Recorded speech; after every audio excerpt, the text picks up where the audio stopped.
Hello there, my name is Connor, and a few days ago, created by the name of zaineborn 2 opened up the Sky Hybrid Wars, where he challenged the internet to fight his hybrids, that being Volt the Flying Sledgehammer and Maggie the Flying Bullet. And as soon as that video dropped, I've been working on my own hybrid to fight these two, and with a little help from non-fictional fiction, welcome the child of fear and dread. Welcome, Damos.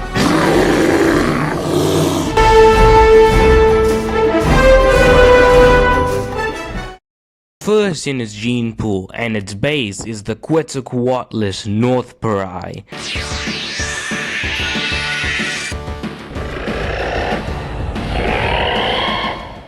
This was a largest, darker pterosaur that lived in the late Cretaceous in what is now North America.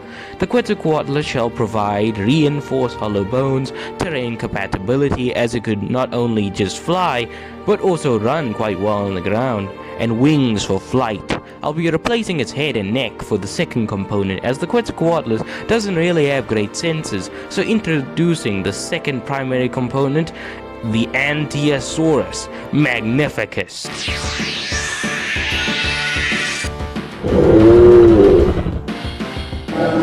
This was the largest non-Archosaurian predator ever. It was a dinosaur that lived during the early and middle Permian in what is now South Africa. As it replaces the head and neck, it will give Damos binocular vision, great sense of balance and coordination, thick skin for protection, a reinforced skull, and horns, but also a boss, although we will be focusing on the horns, as in nature these guys either had big horns or a big boss, not both. This will allow it to ram into opponents and can easily cause broken bones. It also gives this hybrid powerful neck muscles and robust jaws. This allows it to grab struggling prey in its mouth and crush them. We will have to reduce its overall bite force as to not get in the way of flight. However, the next component will probably render my flyer into a glider. Also, we'll enlarge the keel for liftoff, as if we didn't, it would probably not even be able to glide. So welcome the third component, Megatherium Americum.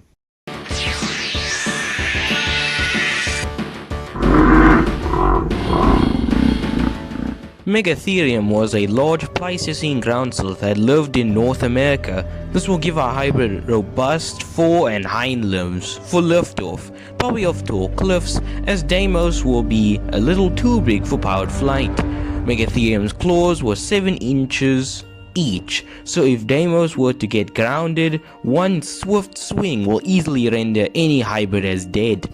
This sloth also provides body armor in the form of small osteoderms, as well as an increased smell due to its deep nasal cavities. The underbelly will definitely be exposed due to his gliding nature, although I'm pretty sure both Volt and Maggie will have a hard time reaching this, especially with Damos's jaws being in the way.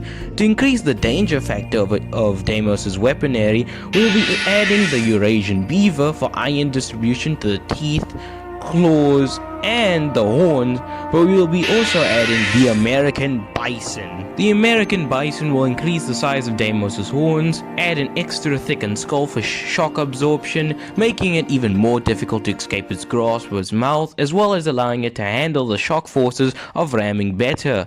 The Bison's hump will also be included to act as an attachment site for the many large muscles in Damos's body, like the Megatherium's large muscles or the Anteosaurus's large neck muscles. The thick skin and dense fur will be added for extra armor. With the Anteosaurus's armor and Megatherium's osteoderms, this will be a gliding tank. The fur will be situated on the neck, so Volt and Maggie will have a hard time going for the throat. For a recap, Quetzalcoatlus Base, wings, reinforced hollow bones and terrain compatibility. Anteosaurus, thickened skull for shock absorption, large robust jaws and teeth, as well as senses and thick skin. Megatherium, strong limb muscles, osteoderms, increased smell and claws. Beaver, iron distribution. American Bison, horns, hump for shock absorption and muscle attachment. Thickened skull, thick fur and skin. Now time to read out Damos's final battle stats. Size 12 feet long and 8 feet tall. Weight 400 kilograms. Wingspan 40 feet. Flying speed 20 kilometers per hour. Running speed 75 kilometers per hour. Bite force 1200 newtons. And with that, Damos is finally ready to be gliding into battle. I imagine him to use cliff sides to gain momentum, as well as him living in the highlands. I do not expect him to go far, as well he can only glide and will easily be killed off by better flyers and much more well armored creatures or well equipped creatures. But I am quite happy with the result. As a person trying to beat perfectionism, I'll let him glide with all his flaws. I expect a rare or common rarity, so thank you for watching. Also, sorry for my very terrible mic quality. I'm using my own phone.